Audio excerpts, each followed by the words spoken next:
to introduce our next speaker.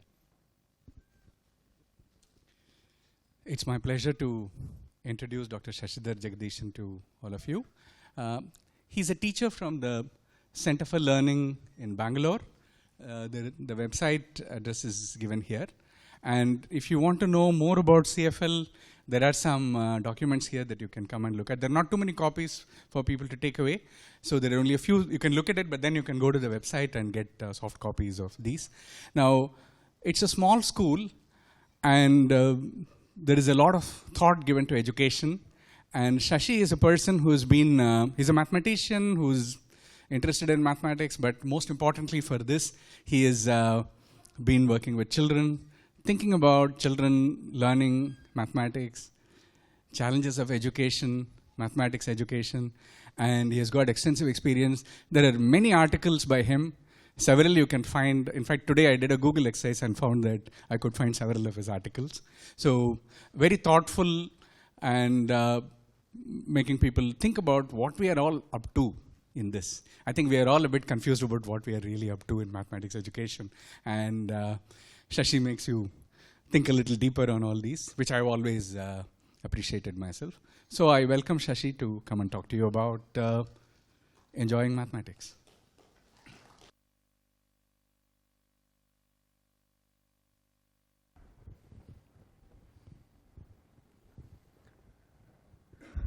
So, good morning.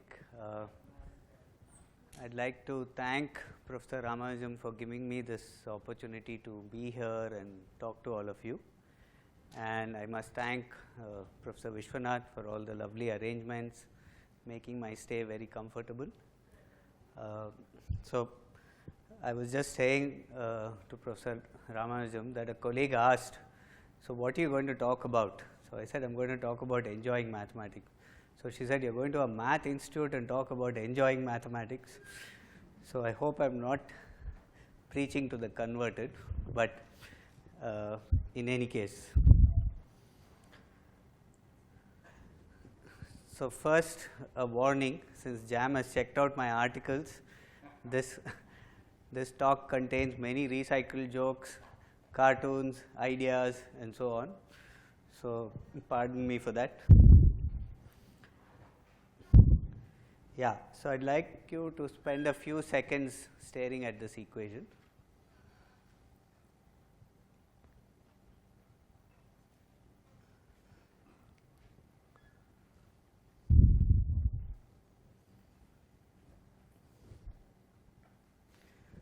You all know this is the famous Euler equation.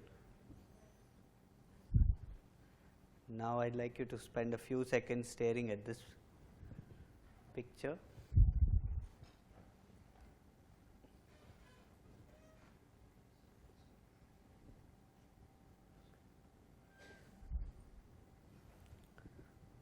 So, if you are not already familiar, this is a woodcut by a very famous Dutch artist called Escher. It's called Circle Limit 3. So, now if you enjoyed or you found the Euler equation beautiful, then turns out certain areas of your brain are lighting up. And there was a recent study to study what areas of a brain light up when mathematicians find certain equations beautiful. This is a paper by these authors, one of whom you are familiar, Atiyah, who is a famous mathematician. I saw him listed in that history of science, the Atiyah-Singer index theorem. He is listed there. So, he is a well-known mathematician. He collaborated with a neurobiologist to study what areas of the brain light up when mathematicians find things beautiful. And this is the areas of the brain that light up. So, this is called the this is called the medial orbitofrontal cortex. Those yellow signs are the areas of the brain that are lighting up. Interestingly, people found that when you stare at a beautiful picture, it's exactly the same areas of the brain that light up. Or if you have a very aesthetic experience. It's exactly the same areas of the brain that light up. And of course, mathematicians have been talking about this for ages. This quote by Russell is very famous. Mathematics, rightly viewed, possesses not only truth but supreme beauty.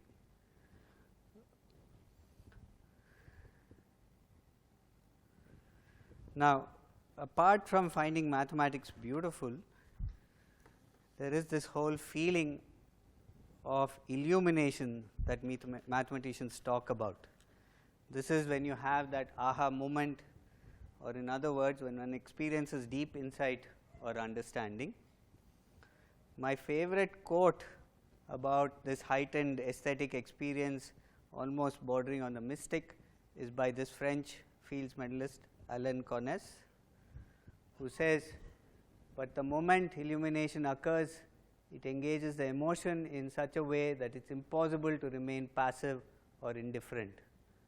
On those rare occasions when I have actually experienced it, I couldn't keep tears coming to my eyes." I suspect that this experience of illumination is what drove and continues to drive mathematicians. But this kind of experience of mathematics may be accessible to a very few. For most ordinary souls like us, while we may not experience illumination, our experience of mathematics can probably simply be described as intensely enjoyable.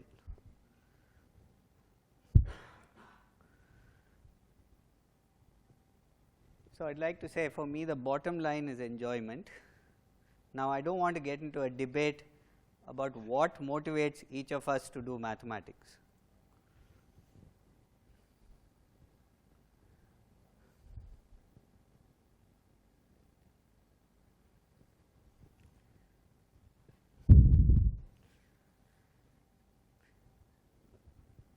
But for me, I guess the bottom line is, whatever our motivation, we do enjoy doing mathematics intensely.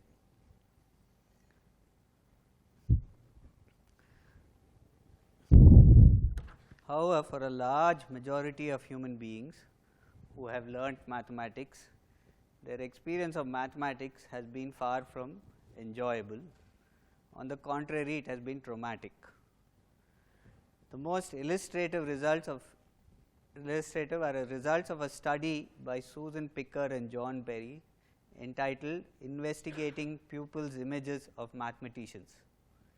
The researchers asked children between the age of 12 and 13 from the US, UK, Finland, Sweden and Romania to draw pictures of a mathematician at work. Here are examples of children's drawings.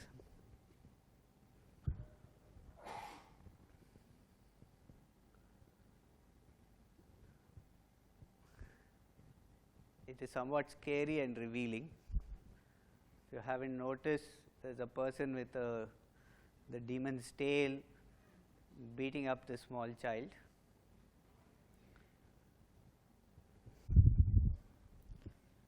One more image.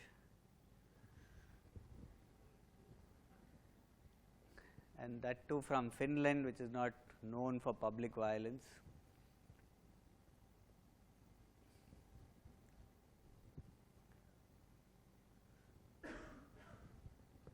This is from UK.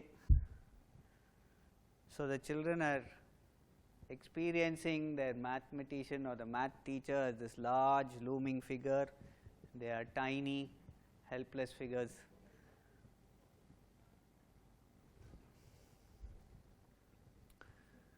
Now, if we were to do a study and scan the brains of the students as they were learning mathematics, you will all agree that for most of them, the last thing we would expect is for their pleasure centers to light up.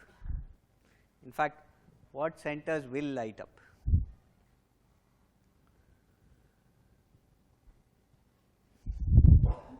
So, from my limited understanding of neurobiology, this is what neurobiologists are saying about fear affecting the human brain. I am going to happily quote from my wife, who is an educational psychologist. I know it is a bit of detour into the psychology of fear, but since the phrase math phobia is actually used quite often, it is relevant to study the effects of fear on the brain. So, deep in the brain,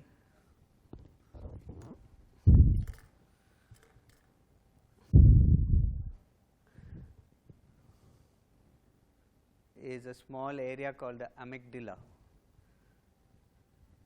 a small structure called the amygdala. Its function is to detect threats in the environment and send out commands to other parts of the brain and body to release the stress hormone cortisol. This causes us to experience fear. The amygdala also activates via cortisol another small area of the brain called the hippocampus, which is there in blue, to record the context in which this threat occurred so as to remember it for the next time. The amygdala is also connected to the prefrontal cortex, the large area of the brain just behind your forehead, responsible for thoughts and fearful stimuli. These are exactly the thoughts that make it so difficult to extinguish or suppress fears of any kind, however irrational. If the amygdala repeatedly signals fear in response to chronically threatening situations, such as math classes, the brain becomes flooded with too much cortisol. Both the hippocampus and the prefrontal cortex are particularly sensitive to this hormone and can become damaged as a result. The result? Functions of the brain that rely heavily on the hippocampus, such as learning and memory, will be affected negatively by stress. A particular ability of the prefrontal cortex is called executive function. It is the ability to plan, schedule, multitask, prioritize, focus on relevant tasks, and tune out on distractions. It turns out to be very useful in school, and it is this very capacity that is damaged when a child experiences chronic stress.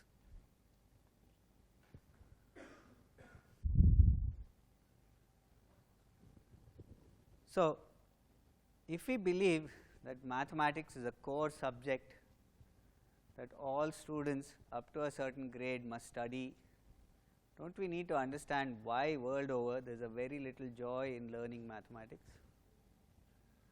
I would like to spend some time sharing what I believe are some of the factors. The first and foremost is fear. I would like to spend some time talking about this, dividing it into two categories: the fear that is induced by the system and the environment, and the fear that is particular to the learning of mathematics.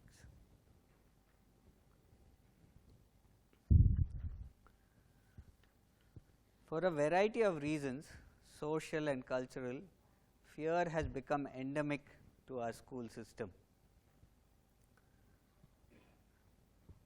So, I want to share a true story. There is a famous national park in the US called the Yellowstone National Park. It has a large population of herbivores like moose and elk. The large number of elks had a negative effect on the ecology of the park because of large scale grazing. So, recently park authorities decided to try and control the population of herbivores naturally. They introduced grey wolves into the park. An ecologist called John Laundrie decided to study the effects on elks of the presence of these wolves.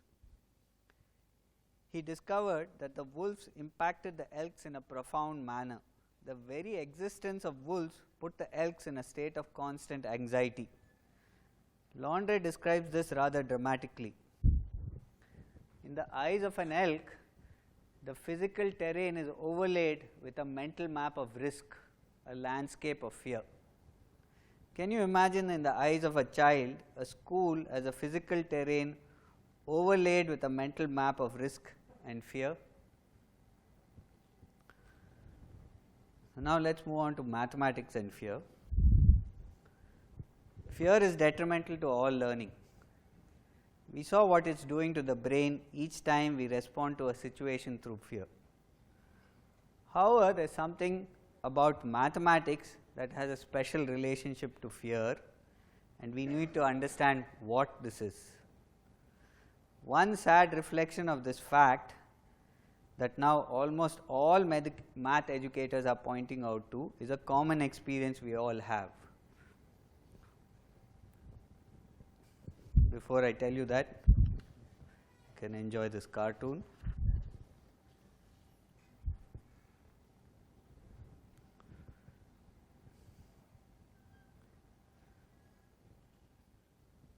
So, this cartoon is about a math phobic who dies and goes to heaven, and he is given a math word problem before he can enter. So, what I am talking about, which many of you would have experienced, is you go to a social situation and you tell them you are a math teacher, and you will notice that perfect strangers will come and tell you how good they were at maths or how terrible they were at maths. And my favorite example is of a German visitor. He was short, very intense looking with thick glasses. So, he wags his finger at me and says, "I am not scared of mathematics teachers, I was good at maths." So, what is it about the nature of mathematics that makes it so scary to learn? So, I could do a thought experiment right now that will give us an insight into this. The experiment would be to propose a challenging problem and ask you all to solve it in a time situation right now. I am going to be lazy and not do that and ask you to just recall this situation. So, I would like you to take a minute to note down what your feelings are in two scenarios.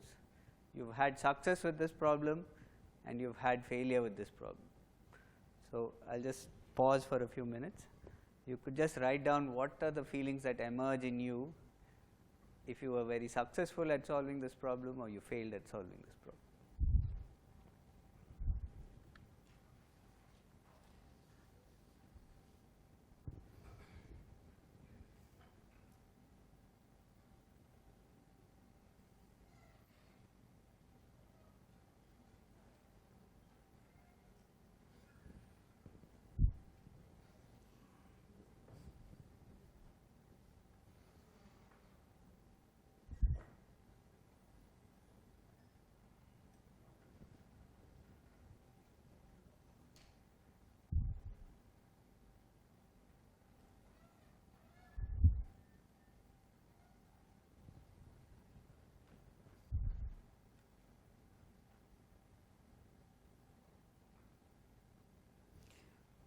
So, let me share what happens to me.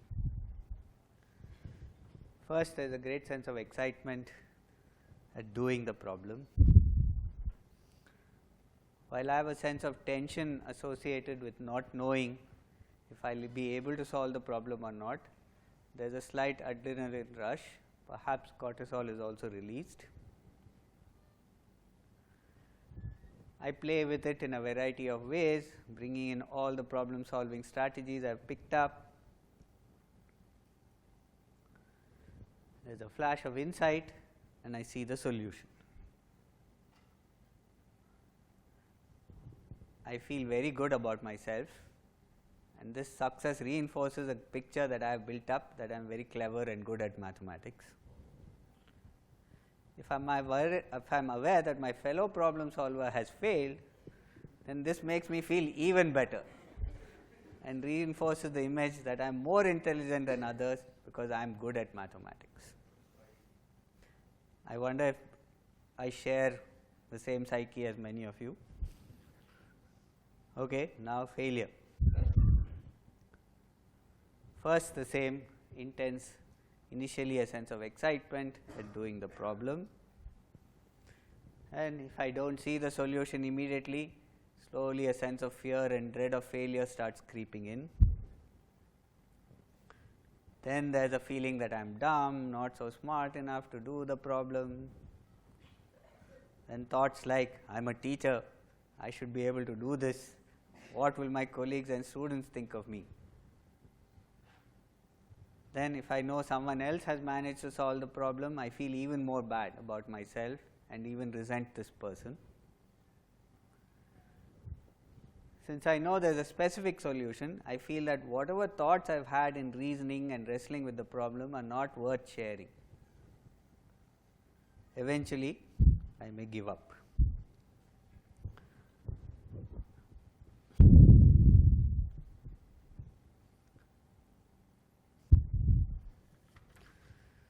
So, some of you may feel I am exaggerating or being neurotic, but I do not think so.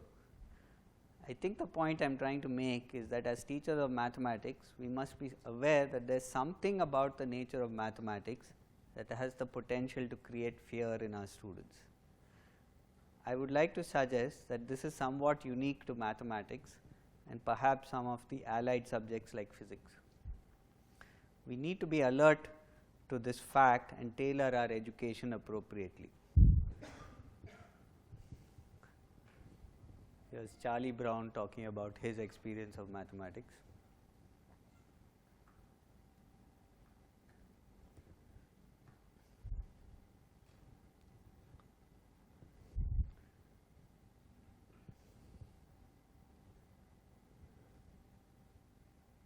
If you notice, in both scenarios of failure and success, it somehow there is something happening with the self image of the problem solver.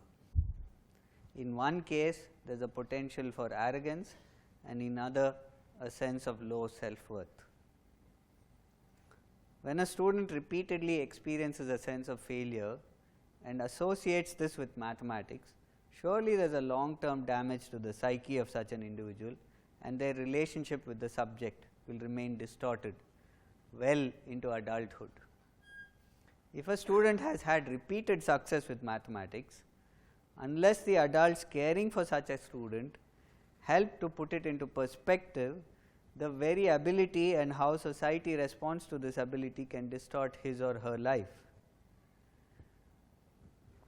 It may be appropriate to comment at this point that only when one somehow transcends these self-referential loops can one be joyfully engaged with mathematics or any pursuit for that matter.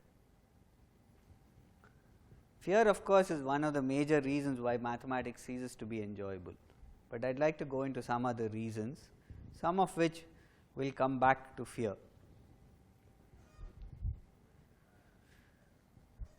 We all know that assessment in most schools, starting at a very young age, has been reduced to tests often accompanied by grades. I am told horror stories of how schools have entrance tests for kindergarten. Guess what they are testing? Mathematics.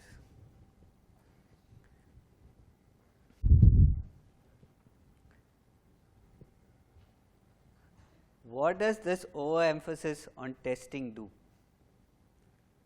Apart from wasting precious time from classroom transactions, it is distorting the learning process. For those who have learned to crack these tests, it is giving a very misleading message. It reduces learning to the ability to memorize and answer rather routine questions. It discourages a deep engagement with the subject. Moreover, the motivation to learn comes from the pride of having done well and better than others. For those who routinely perform poorly on these tests, the message about being bad at maths is further reinforced. Notice in both cases a strong message is going out that one should avoid making mistakes, because mistakes have a high cost. However, mistakes are serious sources of learning. Mathematics educators Joe Bowler and Carol Dweck have worked extensively on how to use mistakes in a creative way. In fact, Carol Dweck claims that every time we make a mistake and learn from it, new neural networks are being created in our brain. She says we should be rewarding students for their mistakes rather than punishing them for it. I will go into this a little later.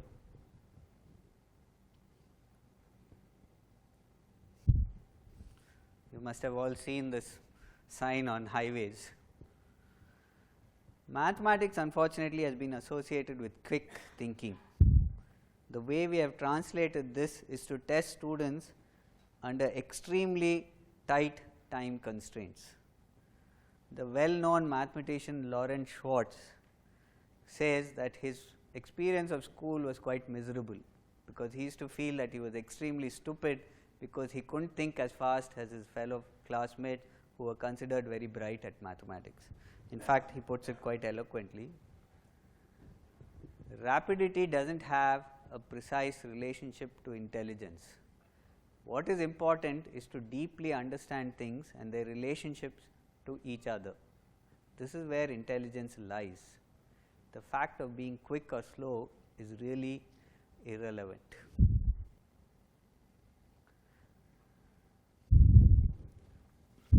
In India, we have taken this need to solve problems at a very high speed to another extreme. I am talking about our entrance exams. I have an untested hypothesis that making mathematics a gatekeeper that decides whether to allow young people access to certain opportunities or not has had a serious detrimental effect on mathematics education, and particularly in creating a broader base of individuals who enjoy doing mathematics, perhaps lifelong. It will take a whole hour if we go into that, so I will move on. What about competition? Does it promote enjoyment?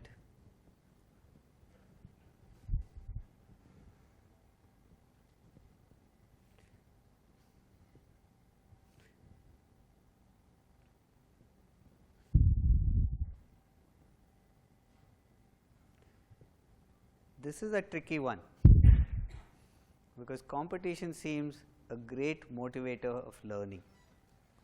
How can it kill enjoyment?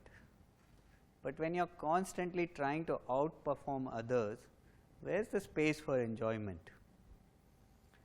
We have all heard how during its heydays, the Soviet Union had a great culture of mathematics, and the whole so-called Soviet bloc has certainly produced some great mathematicians.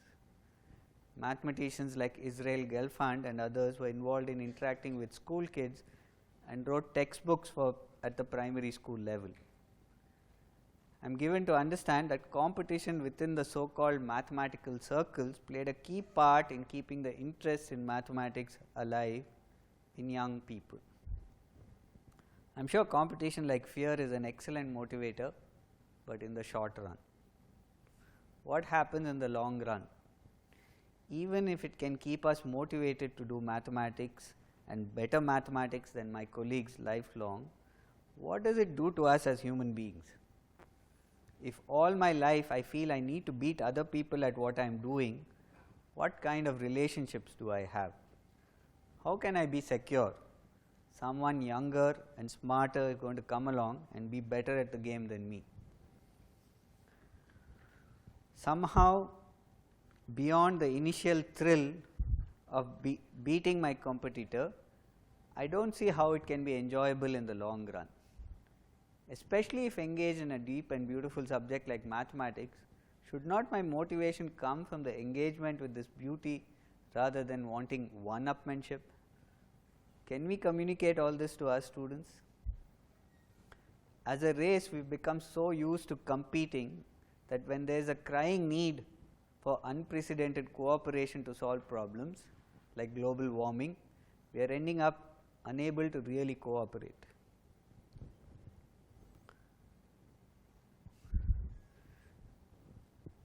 The next thing that seems to kill enjoyment is what I call proof by intimidation.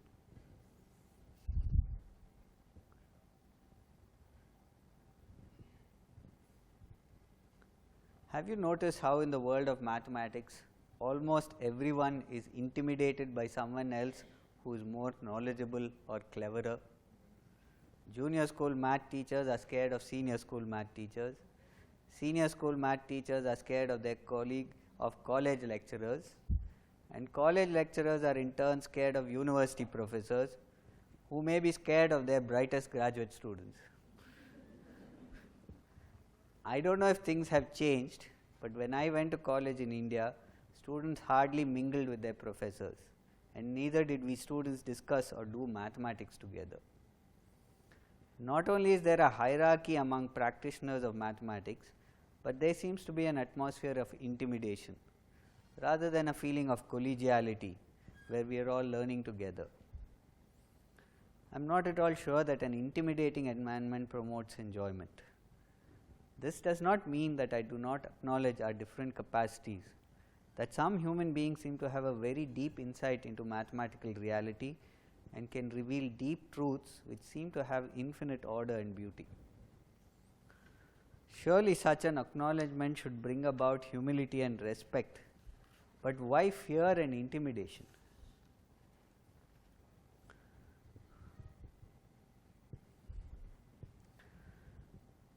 I would like to now spend some time going into some of the myths and beliefs about mathematics, which not only give math a bad rap, but also kill students' enjoyment. The first is that mathematics is all about calculating. Certainly, equating mathematics to numeracy and accountancy has done mathematics a disservice. I am reminded of a funny joke here. My friend was doing her PhD in mathematics and was asked by her mother, "What should I say when people ask me, what are you doing for your PhD?" So she wanted to give a quick answer to her mother. She said, "Just tell them I am calculating a big number." So the mother then went to a party and was promptly asked this question by a stranger. So she gave the answer, "Oh, she is calculating some big numbers." And the stranger looked very perplexed, because as it turned out, that stranger was a mathematician herself. I love this quote by Sofia Kowalewska about the nature of mathematics.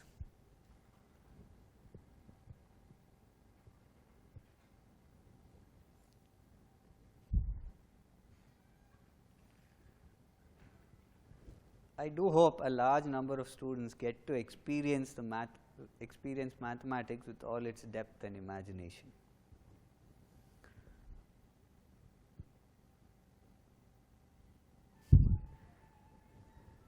The next myth is that the teacher knows everything. Here is a lovely cartoon.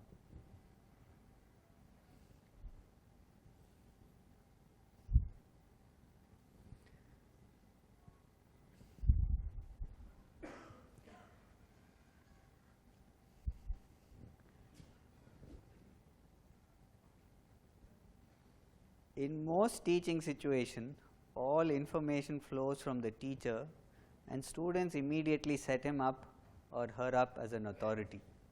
There is no room for discussion where the student can contribute at a level comparable to the teacher.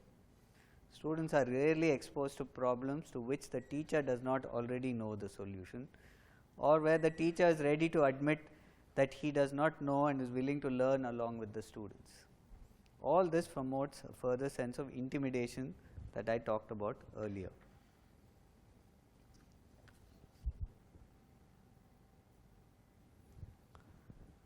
The next myth is that mathematics is a theoretical subject, does not afford experimentation and exploration.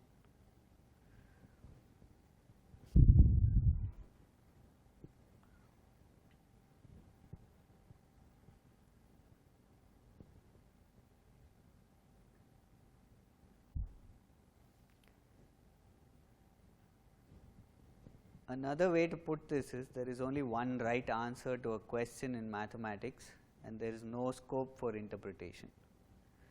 In other subjects, not just the humanities, even in the sciences, students can offer an opinion or a hypothesis as a solution, which can be respected for what it is and then further explored, perhaps leading to a more nuanced understanding of the question in hand.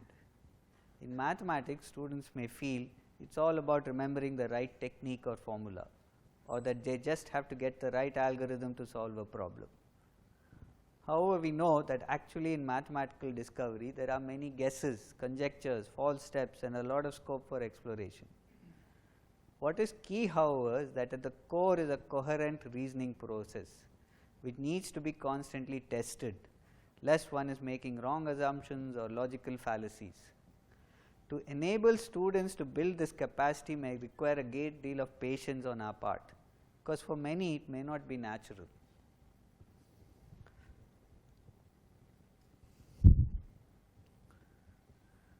I have not counted the number of times I have used the word enjoyment, but I am sure it has come up in almost every slide so far, and you may be feeling enough with this enjoyment business.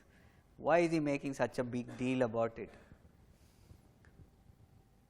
Suppose we start with the premise that in an increasingly technological world, we would like a significant majority of the citizens to be comfortable with and competent in mathematics.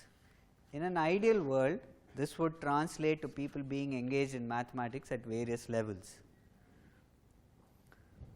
First, stimulating this capacity of the human brain to see patterns, playing with numbers, meeting the demands of daily life.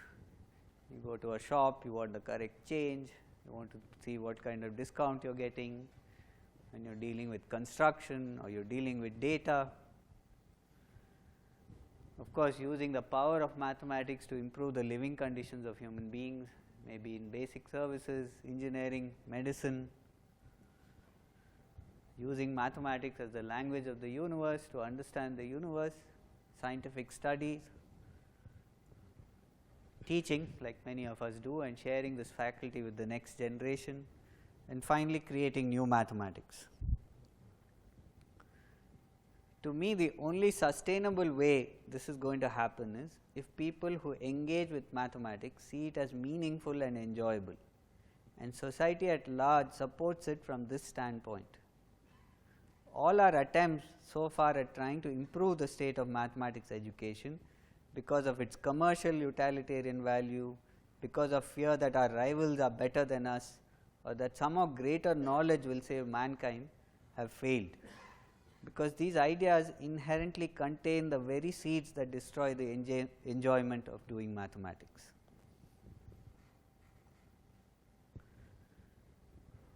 Now, I am not talking of a feel good, know nothing approach,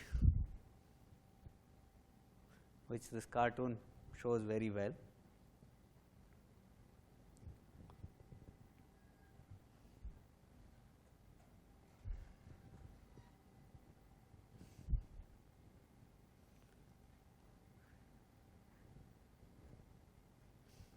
So, I am all for rigor and excellence and domain competence. I am aware that one of the major causes of poor education all over the world, not just in India, is that teachers themselves are not very proficient and lack competence in the areas they are teaching. My favorite story in this regard is that when a student of ours was struggling with mathematics, the parent was surprised. She said in his previous school he had no trouble with maths. She said that they had such a nice approach to teaching mathematics, and very innocently said, you know, till class 5 they learnt mathematics without learning numbers. So, I am not talking about such an approach. I am talking about sound understanding of mathematics, but I am also talking about making sure that this is happening without damaging the psyche of the students. So, for the rest of the talk, I would like to spend going into what this sound understanding of mathematics means, and also explores ways in which we can do it, keeping in mind all that has been said so far. There seems to be a broad consensus among educators that being competent in mathematics involves moving towards a mathematical disposition. This disposition has been broken down into 5 components. The first is a well organized and flexibly accessible domain specific knowledge base involving the facts, symbols, algorithm, concepts and rules that constitute the content of mathematics as a subject matter field. The next is about heuristic methods, that is search strategies for problem solving, which do not guarantee, but significantly increase the probability of finding the correct solution, for instance decomposing a problem into sub goals. The first two, in other words, say students should know their stuff. That is what all of us teachers are aiming at. One obvious thing to keep in mind is that this is never a finished project, and that there is always more to be learnt. A key point being made here by several educators is that students not only learn expertise, but are able to use this expertise flexibly and creatively. So, it is not enough that they are able to solve the so called routine exercises. They should be able to apply these exercises to solve new and unfamiliar problems. I think the point about heuristic methods is self evident, and I am sure you have been exposed to several such techniques in your work. The last 3 points have to do with the culture of learning which we are creating in our schools. This is what the bulk of this talk has been about. So, let us go through the 3 slowly and see what they mean and how they can come about in our classes. The first talks about something called meta knowledge. This knowledge involves involves knowledge about one's cognitive functioning on the one hand, and the knowledge about one's own motivation and emotions on the other hand. For example, becoming aware of one's fears of failure when confronted with a complex mathematical task or a problem. The point being made here is that it is not enough for a learner to just have a knowledge base. They also need to be aware of what gaps they have in their knowledge and the emotional forces and motivations underlying their approach to the subject. The next is having a positive mathematics related beliefs, which includes implicitly and explicitly held subjective conceptions about mathematics education, about the self as learner of mathematics, about the social context of mathematics classroom. It is also importantly including not having the false belief that girls are weaker at maths.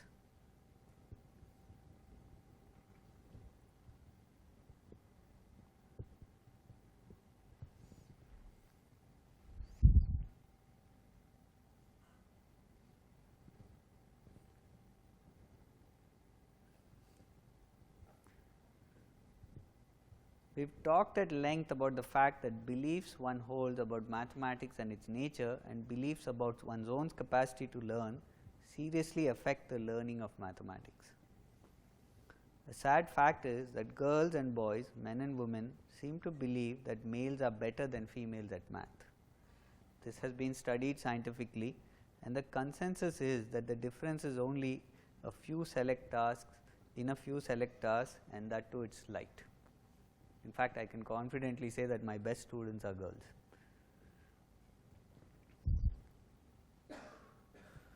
The last is about self-regulatory skills. These include the self-regulation of one's cognitive processes, planning and monitoring one's problem-solving processes on the one hand, and skills for regulating one's volitional processes, activities on the other hand. That is, keeping up one's attention and motivation to solve a given problem. Of course, the prefrontal cortex is extremely important in doing this. So, this one is actually talking about how to help and guide students stay focused while they are doing mathematics. So, what can we do to foster this so called mathematical disposition? So, I would like to share what we have attempted in our school to bring about mathematical disposition. First, a few disclaimers. So, we are not churning out mathematicians by the dozen. We can only humbly say that most of our students enjoy mathematics. Few are scared of it, but many positively love it.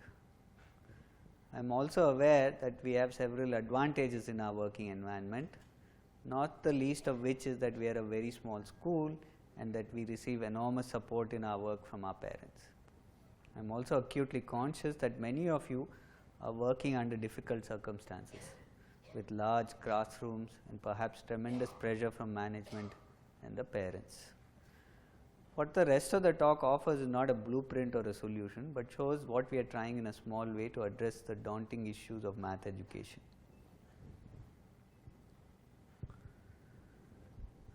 First, what does it take to create a learning environment? First and foremost, the relationship between the teacher and the student is based on mutual trust and affection, not on authority and fear. So, this cuts across all subjects for all learning. The classroom environment is kept light, yet rigorous. Rigor is not sacrificed for informality. The student's collective attention has to be constantly held on what is being learnt, the teacher keeping track of each child as the lesson progresses.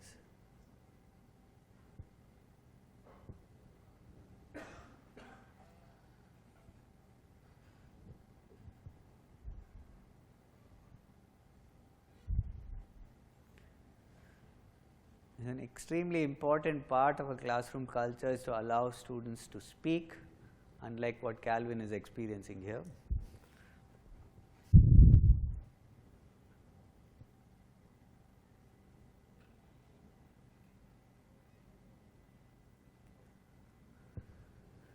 Students speak as much, if not more, than the teacher. They spontaneously explain to each other what they have learned and answer each other's questions. Some comments may even seem tangential or even irrelevant to the discussion, but if followed up, often yields unexpected connections and ways of understanding. They are encouraged to talk about what is happening to them as they are learning mathematics, what their fears are, what is blocking their learning, what are their implicit and explicit beliefs about learning. They are also encouraged to think aloud and reveal what their thinking process is, how they are going about attacking a problem, and so on.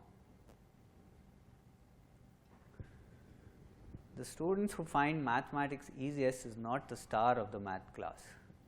Everyone feels equally important in class in terms of attention, appreciation, and affection. Students often work in groups and learn cooperatively, making mathematics a social activity. They engage in thinking together and solving problems and help each other to build a solution without a sense of competition. Every attempt is made to demonstrate that mathematics is a human endeavor. This is done by talking about the history of mathematics and stories of mathematicians, trying to discover why humans might have developed the mathematics that is being taught. From the very beginning, there is a great emphasis on understanding rather than rote learning. Teachers spend a significant amount of class time explaining concepts, and children are often called up to articulate what they have learned as far as possible in precise language. Teachers may find in the beginning that this takes forever, and it may seem easier to give the student the algorithm or help them memorize the formula or procedure and be done with it. However, understanding builds upon understanding, and you will find that the gains accrue over time. Students gain a sense of security because their capacity to understand and the meta knowledge of what they have understood and what they have not. However, memorizing only makes students lose the capacity to think and create fear of not having really understood. There is an attempt to create number sense. I will not go into what this number sense is. Joe Bowler talks a lot about what it is to create a sense of number. Reasoning skills are taught through math games and thinking stories. As I said before, mistakes are valuable aids to learning. So, students are encouraged to examine their mistakes and see what led them to pursue a certain track. As and when possible, the teacher will try and connect what appears to be different parts of mathematics so that the child's learning is not compartmentalized.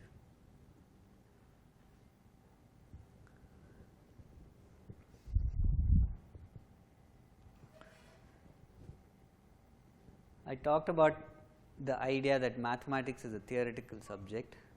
Archimedes was very famous for this approach to experimental mathematics. If I understand right, he built many models to try and understand his theorems. And he is supposed to have said, it is possible for you to get a start to enable you to investigate some of the problems in mathematics by means of mechanics. This procedure is, I am persuaded, no less useful even for proof of the theorems themselves, for certain things first become clear to me by a mechanical method. Here by mechanical he means experimental. I think many of you are aware that there is a whole new field called experimental mathematics. With the invent of the computer, with software like GeoGebra and so on, a lot of experiments can be done, conjectures, so on. But you can also, if you do not want to use computers, you can do actual model building and so on to conjecture. We find project work in mathematics extremely useful. First of all, it is an excellent opportunity for cooperative learning. It makes you enjoy mathematics as a social activity. It dispels the several myths about mathematics. It is multidisciplinary. You can bring in art, craft, history and other sciences. It can do topics that are not traditionally taught in school. For example, Platonic solids, tessellations, investigating how to compute the digits of pi and so on. And you can see how mathematics can be seen as a science of pattern recognition. And also you can really see that mathematics very concretely is beautiful. The background is a tessellation that was created by some teachers, and it is a stained glass window. So you might wonder, is there any assessment at all in this school? Yes, there is. First of all, we save a lot of classroom time because we have done away with tests and exams. I mean, I must say that we do have the 10th standard exam and the 12th standard exam, but they start working for that exam only 6 months before they have to actually take those exams. The fact that we have small sizes that allows for keen observation and understanding of where each child is. Understanding is a cumulative process. So, when you assess at a given time, it is not revealing everything about the child or what they have understood. The more experienced teachers are able to break down the concepts into smaller components and figure out the difficulties that students have with these. We do have written work. These are assignments that have to be submitted. They are corrected, feedback is given, but there are no grades awarded. So, there is no comparative evaluation. So, students can focus on their own learning and not be bothered about their peers. Students often give feedback to each other during the class about what mistakes they are making, why they have gone wrong and so on. We are also lucky that parents are very supportive in the learning of the child.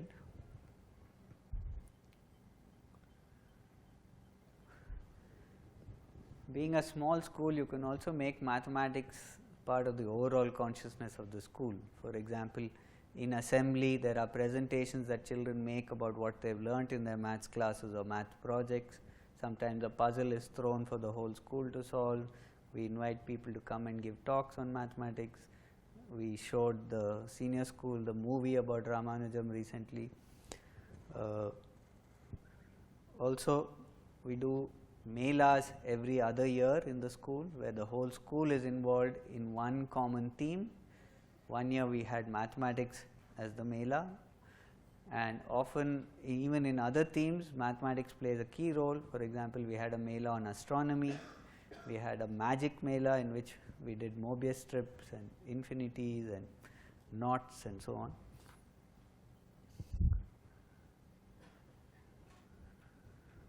So, I began with the question, is it only for a select few? And I would like to say no, it is not only for a select few. Here is a quote by Joe Bowler, who says, I want to live in a world where everyone can learn and enjoy math, where everyone receives encouragement regardless of the color of their skin, their gender, their income, their sexuality or any other characteristic. And to tie it up with what we started with, the beauty of mathematics, here is Poincaré. The mathematician does not study pure mathematics because it is useful. He studies it because he delights in it, and he delights in it because it is beautiful. Thank you. we thought we could take some questions and have a discussion on. We have time for discussion, so questions, comments, welcome.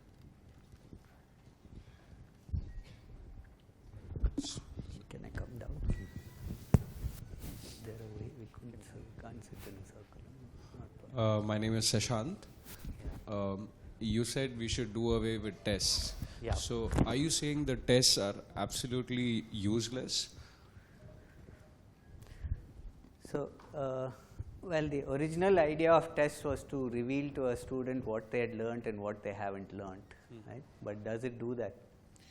But it gives a sense whether the student has actually learnt anything or not. And if he hasn't done well in a test, probably we know that okay, there is some room for improvement. It is an indicator of some sort, but often, what are you trying to measure with the test? In fact, there's a whole psychology of testing and measurement. So often we are testing for the wrong things, right? So, and we don't need to award, even if you have a test, say a quiz or something, why do we need to grade it? Why do you need to have 6 out of 10? Yeah, right? that I completely agree that you shouldn't share the grades with others specifically, because then it gives a sense of pride for the others who have got more than the others, and the ones who got less will feel really bad about themselves. So I think grades are something you shouldn't, but privately or personally, if you can tell them that there are some places where you can improve and you should improve. Yeah, definitely. I think I am questioning what they are being used for. But I mean, others can also say. Yeah. But in India, like we have this, grading system, right? And because of that, many of the teachers nowadays started branding this system, right? You're a slow learner, you're not, a better performer. And then, they complain to the management and everything everybody is not on the same scale. We are not able to, concentrate or give more time to the slow learners. And in fact, we are not also, concentrating on the better performers, So we are bringing down everybody onto a single average scale. So in what way you think there could be some kind of a corrective measure? That's a tough one. I mean, when you have a class with a heterogeneous population, you are going to face this. But no matter what group you take, you will have a heterogeneous group of people. So there have been many attempts, like the school has something called a mixed age group, where they're trying to have a vertical group of learners. In our school, we have a very small class size, so we are able to manage it. So I don't have a formula, but the fact that you have children learning at various paces, at different levels, needs to be addressed. So, but we feel that one shoe fits all, and we somehow try to force everybody to learn in a particular manner. And what can you say to the teachers, completion of portion is not the thing, it's that important?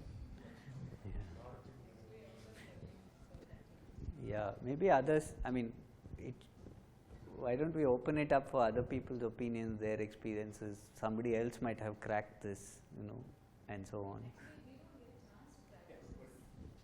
We don't get a chance to crack all this because we have to complete the portion and we have to go for the revision and all because the 10th and 12th standard exams are, it's in the month of March, something like that. This management have given this stipulated time for us to complete the portion. So there is no way going beyond this. So we are stick on to the syllabus.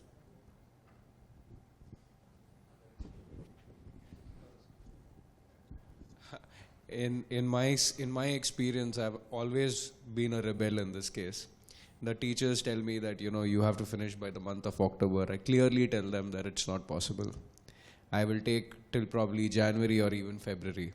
I think sometimes where you have to stand up and tell them that what is happening is wrong and you need to change it. Yeah, maybe. See, I think the teachers are the central to schooling systems, and they have to be the key agents for change, right? It's really the teacher is the most significant member of society. and somehow we need to show this to society, right? I think Michael Moore says it very well, that parents are happily handing over their kids to teachers and say, you do whatever you want, you give them their moral values, you teach them and so on, and trust them for a long period of time, and they're supposed to look after them, supposed to bring them up correctly, and then they say, we will pay you and treat you very purely, right? So I feel that like you have to kind of start questioning this in your own way and probably find other ways in which we need to communicate that teaching is not about finishing portions or and so on. I don't know how each one will try. For example, in our senior school, we have a 3-year senior school program instead of a 2-year program, because we know that in 2 years to cover, they take the Cambridge A levels, that it's going to put them under tremendous pressure, and then you end up only teaching academics. We would like to do many other things. Of course, we have that flexibility, but how, so I guess each one has to experiment and say, I'd like to try something differently. Or as a society, I think we should start seriously asking, should we learn maths first? Because I think the slide is more about the pressure on a student, but now slowly the society is evolving into say where teacher is under more pressure. There is a huge class size, the performance of each student is counted as your performance. So all this should also be taken into account, and there should be some kind of balance.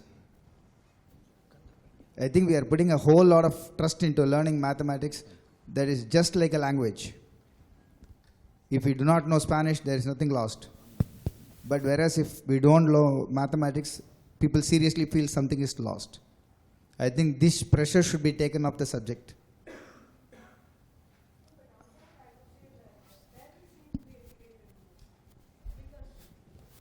I have had students who has said, I want to take up acting, I want to be a model, but parents don't accept that.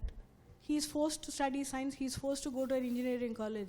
Naturally, he studies all the subjects only under pressure, not because he enjoys studying it.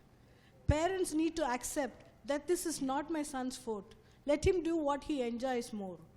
But that I don't think it has started happening in India, except in a few strata of people. The upper class probably, not in the middle class and lower middle class families. Sir, do you have any information on new educational policy regarding curriculum? I think Professor Ramanujam may be better equipped to answer that. Yes, sir. All said and done, as teachers, in the classroom, we do experience 2 sets of students, one who are very quick in learning and the others who are slow. Will you advise graded question papers for them? You mean streaming? Yes, different sets of question papers for the ones who are bright and capable of doing math. And at what level are you talking about? At say from 9th to 12th.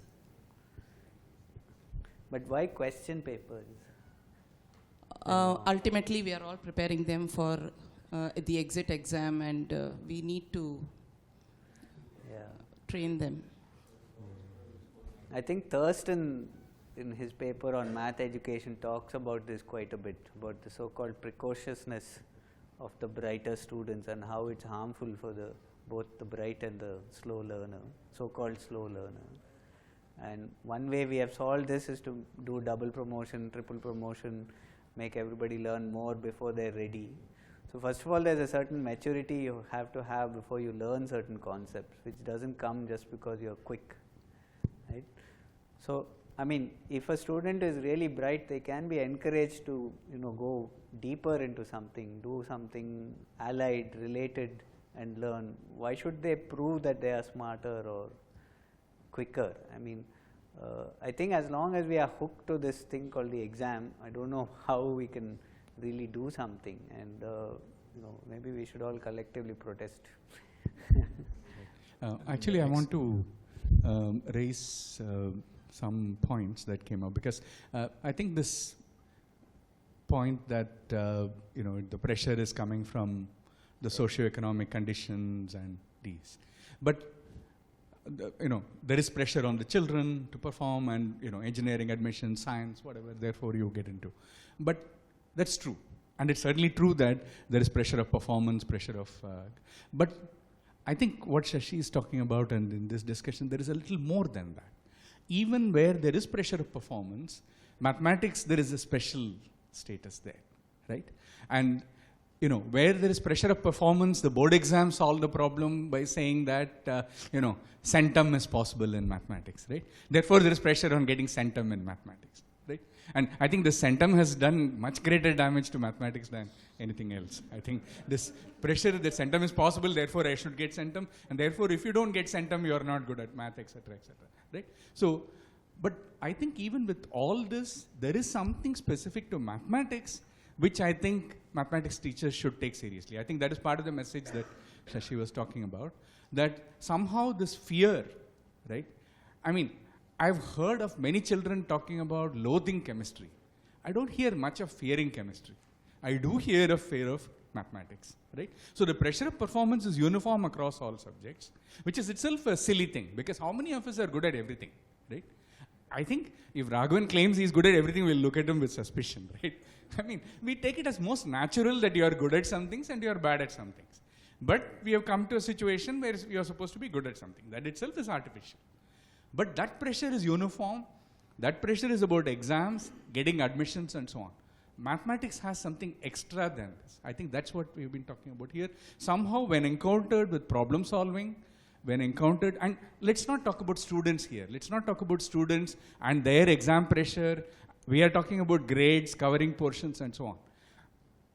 I'm worried about something else, what Shashi was talking about. When I look at a problem, right, I'm getting salary from this institute, right? You give me a calculus problem at, something from JEE training, right? Balaji was here yesterday. Balaji can throw many such problems at you, right? So give me a JEE problem or a math Olympiad problem, and I work with students all the time, with teachers. There is a moment I go through all that Shashi was talking about. I do go through all the time. I think we have to start with this, right? We all go through that. We don't have an atmosphere of open-ended problem solving. We don't have an atmosphere where teachers and children can sit together and say, look, I don't understand how to do this problem, right? Shall we try, right? And this is, I don't know whether it exists in all disciplines or whatever, but I think in humanities it's a lot easier to say, put a painting and say, oh, I don't know what the hell it's about, right? Shall we try to figure out what this painting is about, what this poem is about, right? And we don't feel anything shy at all about saying that I don't understand what that is. But in mathematics, certainly there is some bit of a pressure. You look at it, as a teacher, I should be able to solve it. Should I be using this theorem or that theorem? Should I be using that formula or this formula? Which inequality should I be using at this point? After 5 minutes, if you're not getting anywhere, there is some bit of, That's what I think we should be thinking about.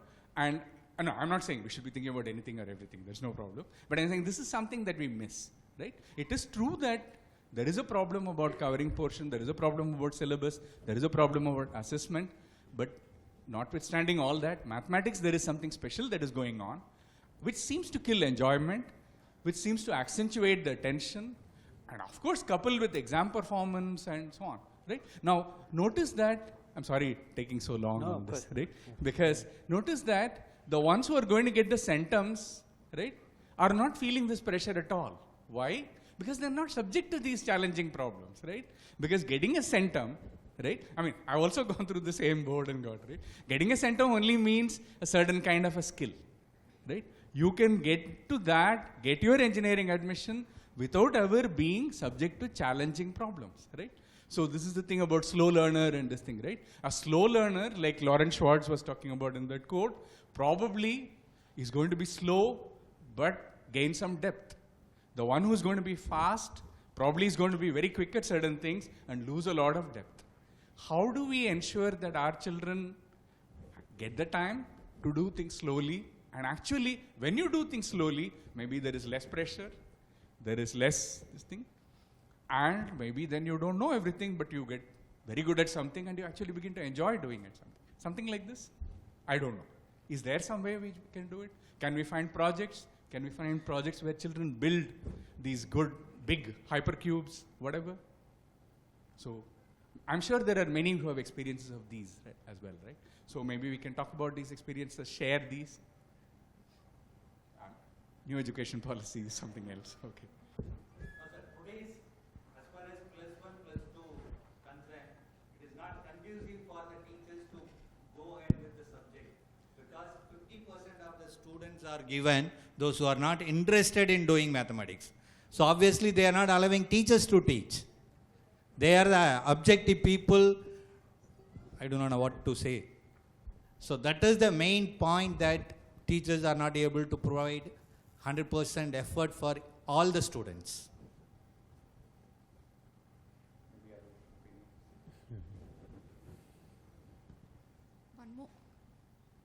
One more problem with these kind of students, those who are not interested in mathematics actually and was put into a mathematics class, they are not interested in learning the concept. When I go for an exercise, they want mechanically to get the solution for that particular problem. If I ask the same type of question, which we have did as an exercise in classroom, they were able to give the solution. Only when they understand the concept, if a different question is posed to them or coined to them, they can solve. How to come out of this problem with these students? How to tell them that you require to know the concept, then only you can go for the exercise. And one more problem with this type of curriculum now is exercise is for teacher, not for the student. We are doing the exercise, they are not doing the exercise. Exercise is for me. I am solving NCERT questions, I am solving in the classroom. Not all the questions are expected to be solved in the classroom. How to come out of this problem? How to give a solution to this type of? Actually, we are training the students to do the formula is given, substitute in the formula and get the answer. First, we have to derive the formula. First, the introduction part is very, very important for them to understand the concept. Once they have understood the concept very well, we need not do the exercise problem at all. He will do on his own. The thing is, we have to teach them the concept very effectively by using all activities. So formula derivation is very, very important. What many of the teachers are doing is writing the formula and working out all the sums. So how the formula evolved, we have to teach them. So we have to take the students to max lab. So that is the solution for this, I think.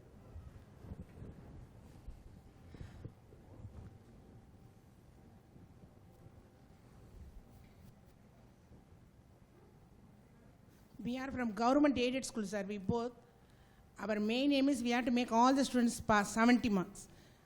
Then we have 10 chapters in maths, state board. I'm saying state board. 2 chapters they won't learn at all. Differential calculus, integral calculus, they will leave those 2 chapters. But out of 8 chapters, they are getting 200 out of 200. Then he go for engineering college, Anna University, first year itself, maths he will fail. He's not learning. Differential calculus, integral calculus, they won't learn at all. But our aim is we are getting centum result.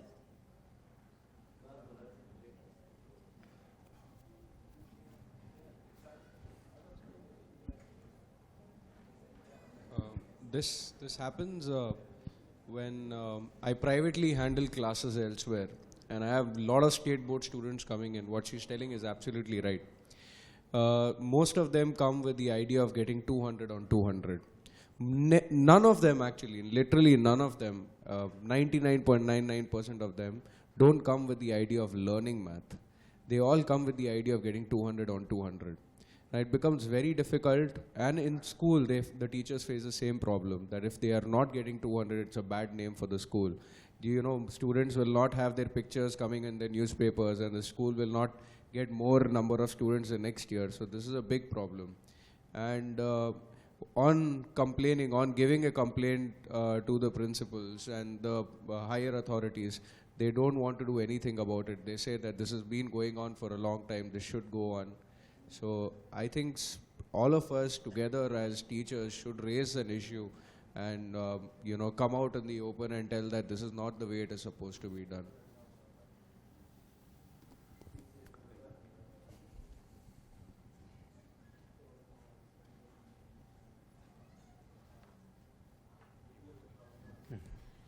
Sir, nowadays children are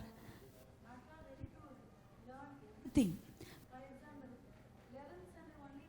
Was for the 12th. All integral calculus, lot of methodology has given. Substitution method, by parts, everything.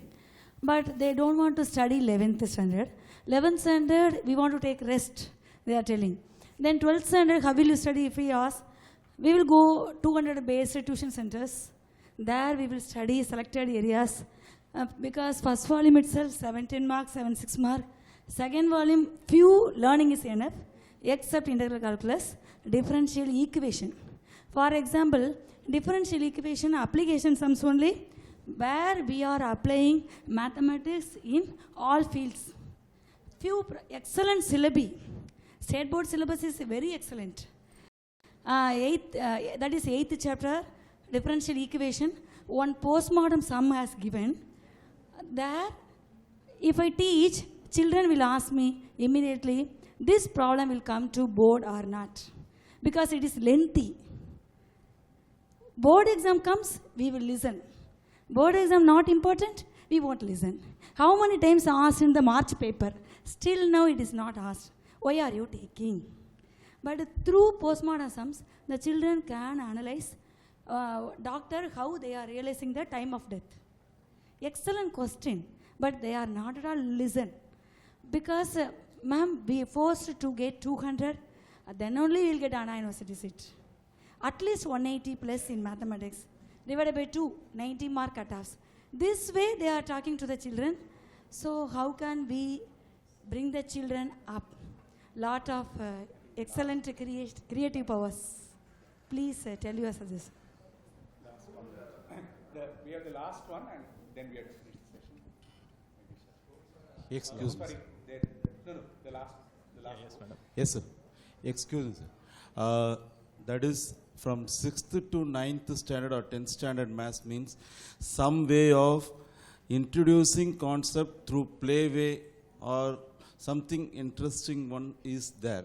But when 11th and 12th is coming means more of abstract things are coming, right? Calculus, integration, matrices, determinants, all those things. So is there some suggestions, some ideas so that we can do, as you said, learning math through playway or something?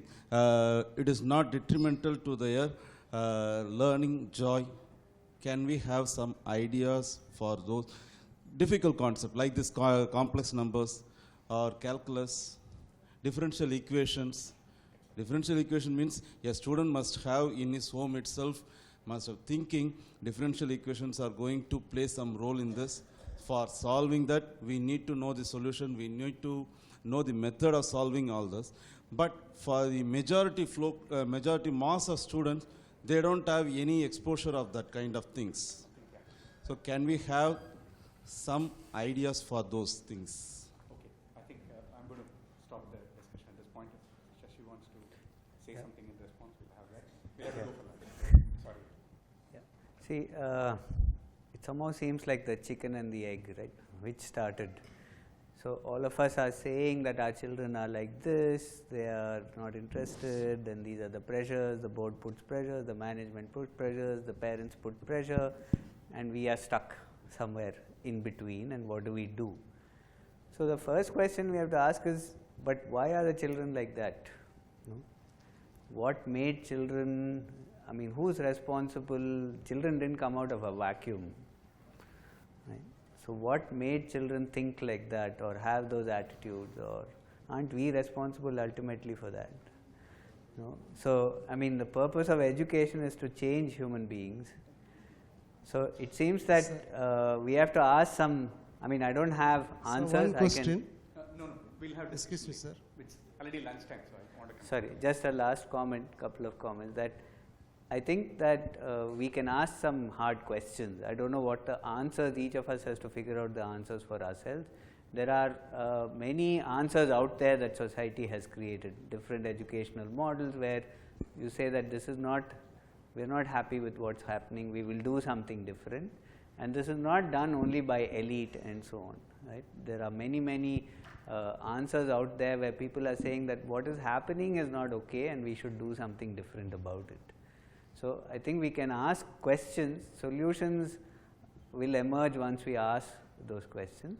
I just like to leave you with one thought. The word school, the root meaning of the word is leisure.